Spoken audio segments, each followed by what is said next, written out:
We now want to cross over to my colleague Mark Namaso joining us from Bujumbura in Burundi, and he's of course giving us the latest details with regard to the referendum there. Let's talk to him. Mark Namaso, over to you.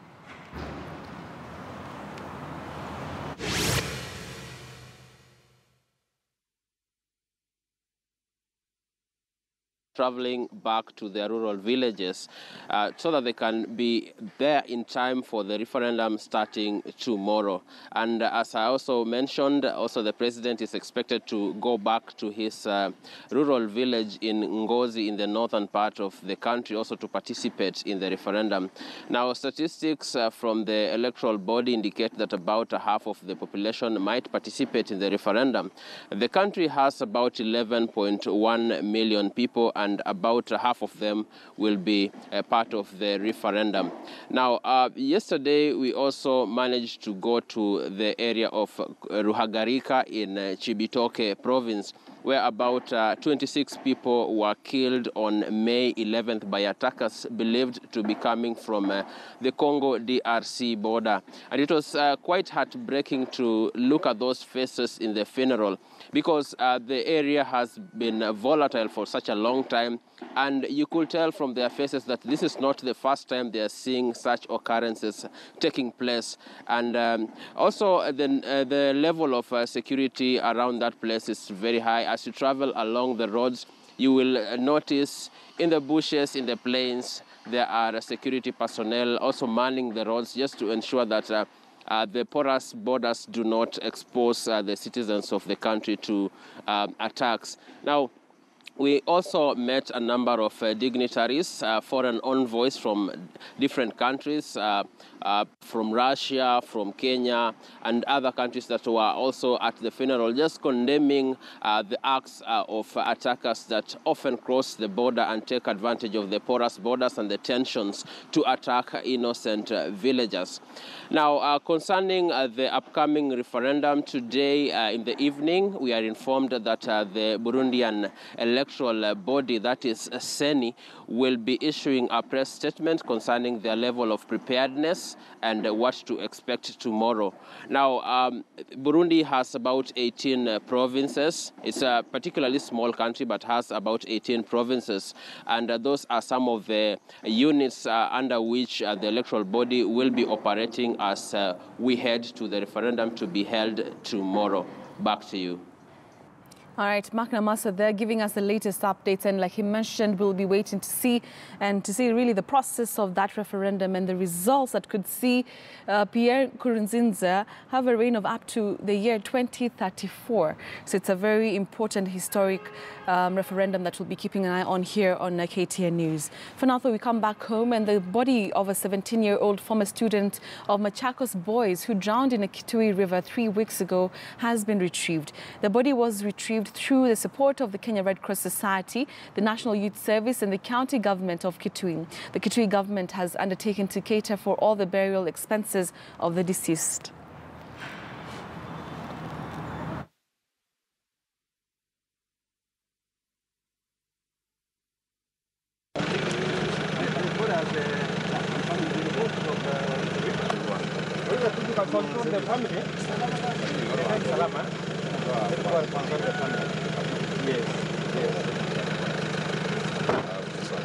Today we have succeeded to retrieve the body of a young boy who was formerly at Machakos Boys High School. It's unfortunate that it was a long period and the body was decayed. It is a great pleasure for the community, because for those last 21 days, the community relentlessly have been sleeping at this the site where the boy drowned. The combined force of county government, the Red Cross, the national government led by the NYS, we are grateful, because what we have been searching for all those days has borne fruit, and we have been able to retrieve the decomposed body of this young boy. Kitui County Governor Charity Ngili is calling for enforcement of extraction laws to stop landowners from selling their land to miners. She said the county would help residents negotiate long-term leases with mining companies in the hope that this would guarantee landowners better returns. Whatever it is possible, so that you do not have to emit dangerous things into the air and therefore be able to harm the local communities. That is possible. You can do clean coal mining. But why is it, P.S. Mussolini, please transmit this to the highest level? We want to encourage them.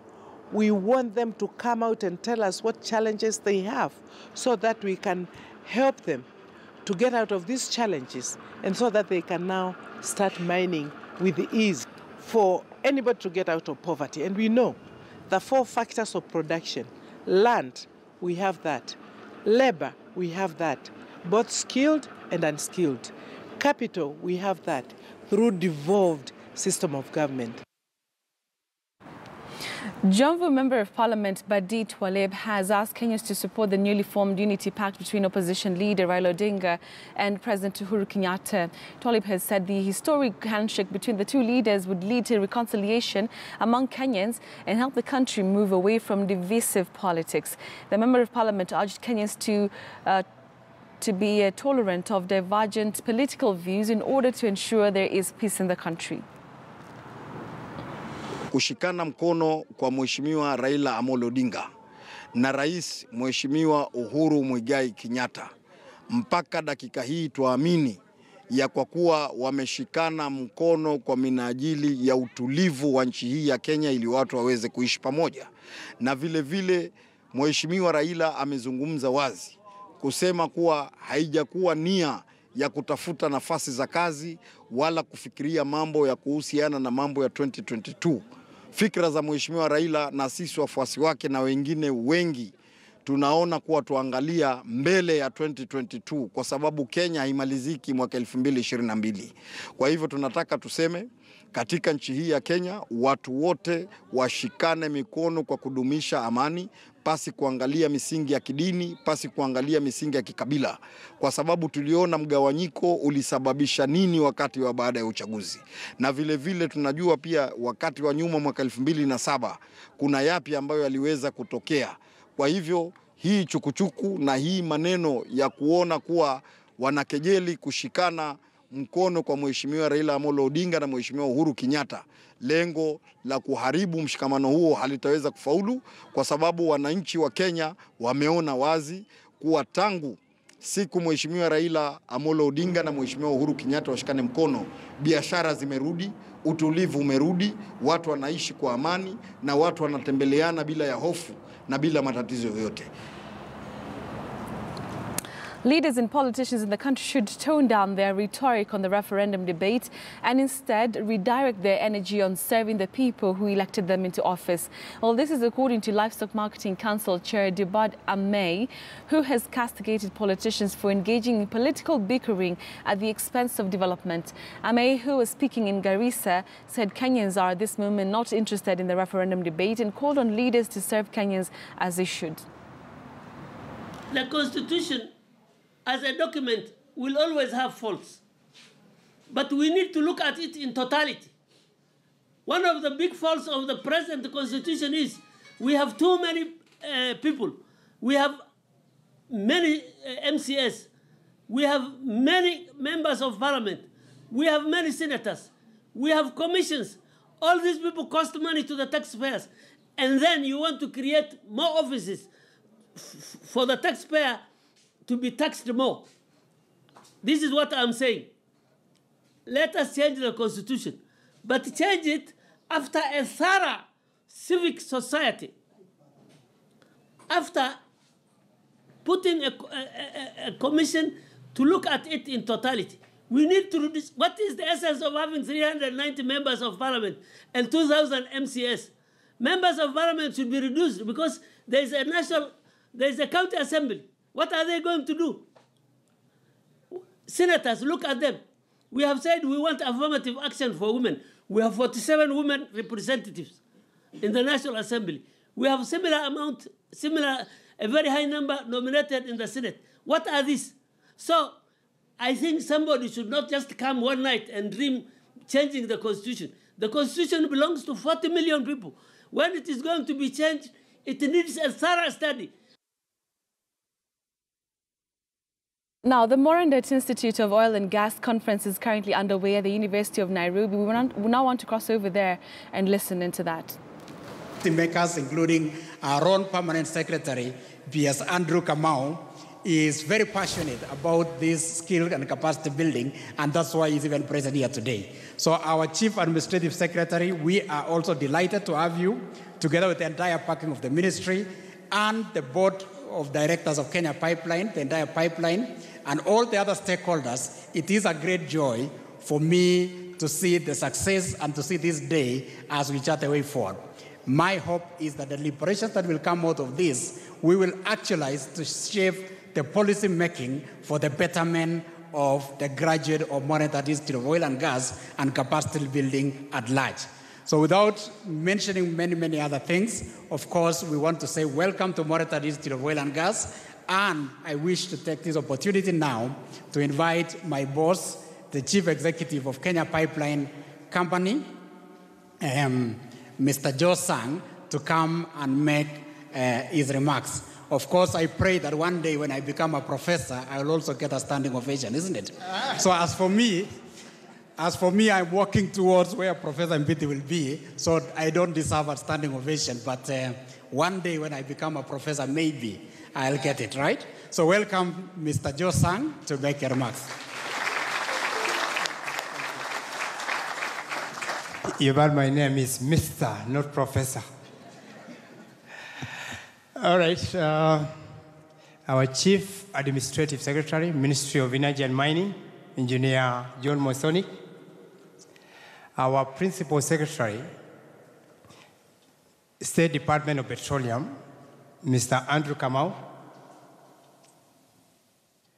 Our Excellency, the High Commissioner of Canada, Lady Sarah. Her other name is very difficult to pronounce. The Vice Chancellor of the University of Nairobi, Professor Mbidi. Kenya Pipeline Board of Directors who are here, and I'd like to request them to just wave. I can see Director Odek there. Director Andambi. And I know there's one more director, Nepe, who is on his way.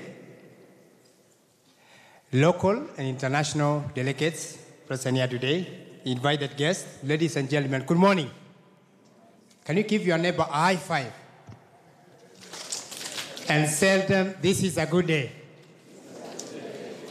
Indeed, I'm truly honored to welcome you all to the first Morandet Institute of Oil and Gas conference here in Nairobi. Allow me to thank you for accepting our invite. This year's conference, whose aim is to boost cooperation and partnership within the oil and gas sector, specifically with a view to exploiting available opportunities for capacity building in oil and gas sector. As such, our theme for this year, or for this conference, is opportunities for capacity building in oil and gas sector and other extractives in Eastern Africa region in order to address, or rather to bridge the gap in terms of the skills that we are currently lacking in terms of welding, the quotas, and just to bring you up to speed, in the entire region, we only have 3 welders, 3 professional welders who are able to weld a pipeline with product. 3 out of, how many are we? 45 million Kenyans. And therefore, this theme, or this conference, has come in very handy. Let me take this opportunity to appreciate the Morandet Institute of Oil and Gas, MIOG, which is a constituent college of Kenya Pipeline Company, which is KPC, for organizing this conference, and the University of Nairobi for accepting to host us for a second time.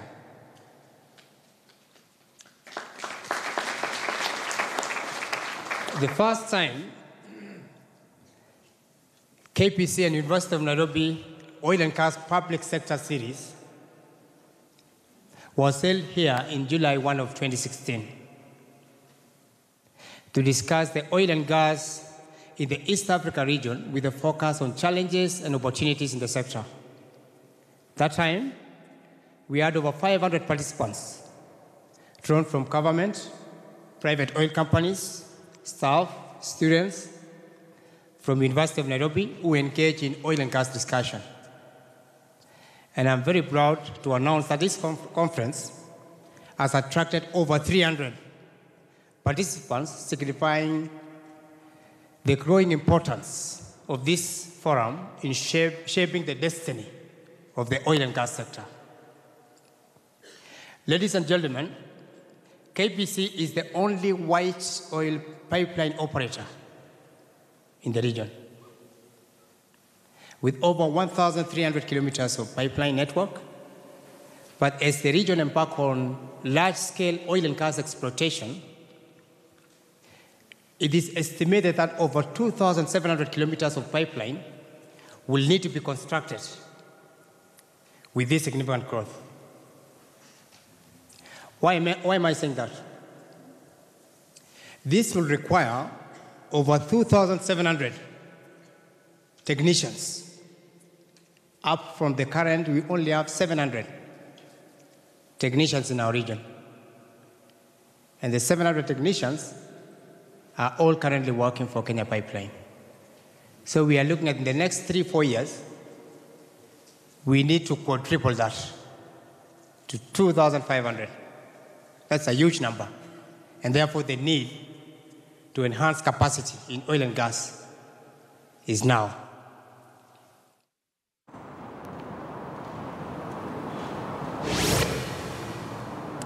All right, so that is the MD for Kenya Pipeline, Joe Sang, who is currently addressing the guests and the participants in the Morandat Oil and Gas Conference that is currently underway at the University of Nairobi. We'll continue to focus on that even as we continue with our coverage. But moving on, the 26 victims of the May 11th attack on the Burundi-Congo DRC border have been buried in Ruhagarika, Burundi. A number of leaders, among them foreign envoys, attended the event, condemning the activities of the armed groups operating between the borders of Rwanda, Burundi, and the DRC. Ruhagarika village, nestled in the Congo DRC-Burundi border, is still in mourning. Villagers paying last respects to their neighbors, friends and relatives, victims of the May 11th attack. These are the burial grounds of the 26 victims of the attack here at Ruhagarika village. Their biggest mistake, apparently, is living close to the Burundi-Congo DRC border. Local leaders and envoys are weighing in on the state of affairs, apportioning blame on armed groups roaming the porous borders. Après ce groupe, especially if you remember in 2014, there came a group of first army group from Rwanda who attacked our community from Bukinanyana, but fortunately our army worked hard and they pushed them back to Rwanda. As a country have condemned it in the strongest terms possible, because we believe any Burundian who has grievances should not in any way use the blood of innocent Burundians in order to send a political message. Leaders also argue that more needs to be done to boost the cross-border security situation between Congo DRC and Rwanda. Hao watu wakamatwe, akisha wawashtaki kwenye madaraka, akisha wende jela ama wawapike ingine fimbo mrefu sana juu hiyo vitu hatuwezi kuvitika hata kidogo. Je crois que I believe that all means is being used to destabilize the situation in Burundi will not succeed. As Burundi heads towards a constitutional referendum, the tiny EAC member state hopes to shed off its past reputation as a troubled state. Mark Namaswa, KTN News, Ruhagarika, Burundi. Now, a three-day gathering on a new constitution for Somalia ended today with an assurance from the country's leader, President Mohamed Abdullahi Farmajo, that the Horn of Africa country will have a new constitution ahead of schedule before the end of the next year. Somalia is currently governed by a provisional constitution, and the promulgation of a new and permanent constitution is expected before the country holds a one-person, one-vote election in 2020.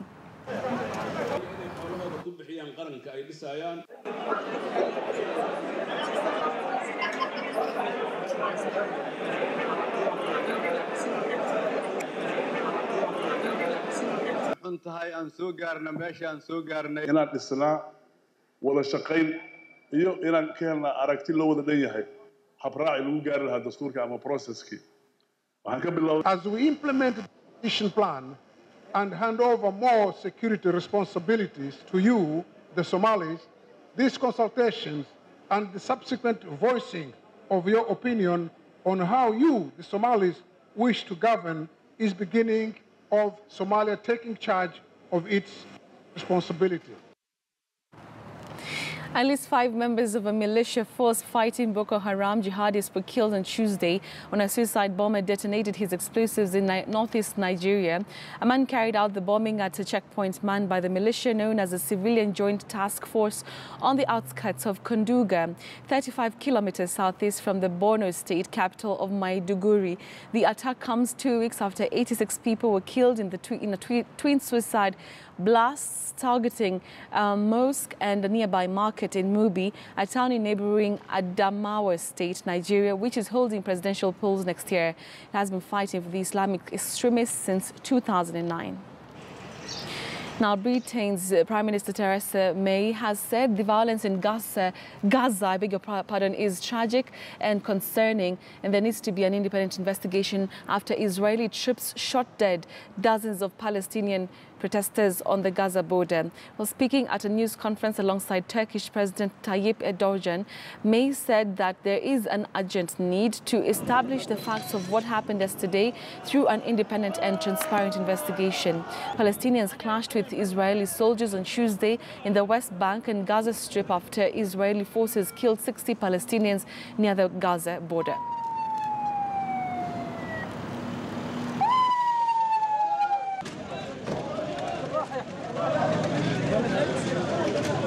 The loss of life we have seen is tragic and extremely concerning.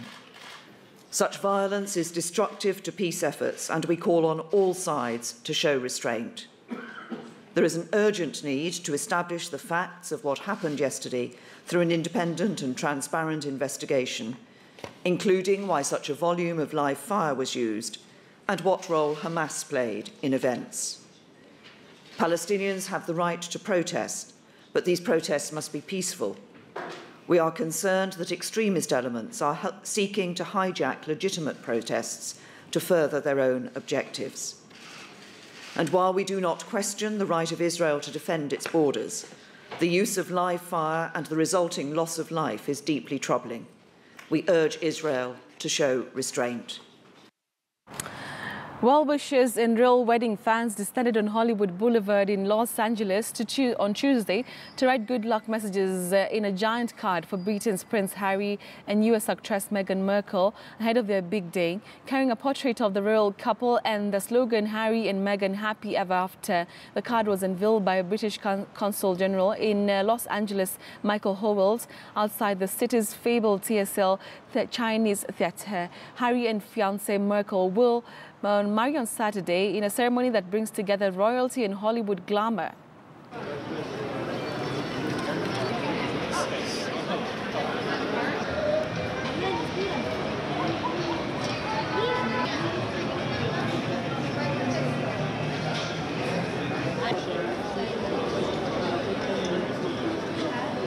Yes, like they look cute together and it seems like they love each other. So if they love each other, they should be together. It's destiny.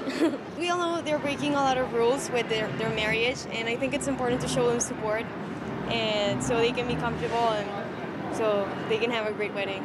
I make a sign, 2 hearts, and wish them many luck in their lives.